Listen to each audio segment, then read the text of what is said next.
Tetapi pada tanggal 12 bulan Mei, demonstrasi ini berjalan kondusif dan tertib awalnya. Kerusuhan mulai terjadi pada pukul 14 waktu Indonesia Barat di sekitar Jalan Jenderal Sudirman dan Jalan Muhammad Tamrin, terutama di sekitar PBD dan Hotel Tugulu. Yang awalnya sebagai aksi unjuk rasa dan demonstrasi berubah menjadi kerusuhan massal setelah beberapa penuh memprovokasi atau mengasuk mahasiswa dan juga diduga dapat melatar keamanan protestan seluruh para mahasiswa.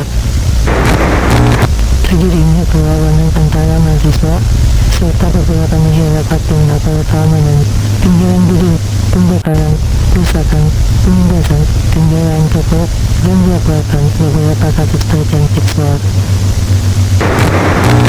Dikarenakan tidak berperan diisikannya, seluruh masyarakat terutama yang berada di bawah tutup DKI Jakarta.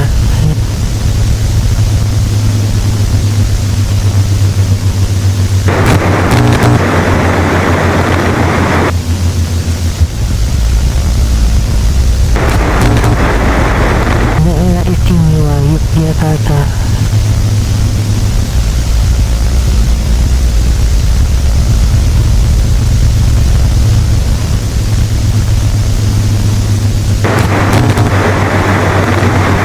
Jawa Tengah.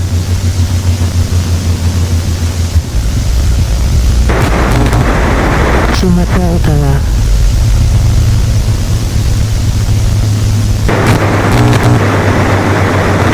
Serta beberapa wilayah lain. Mengikuti protokol berikut berbunyi keselamatan Anda.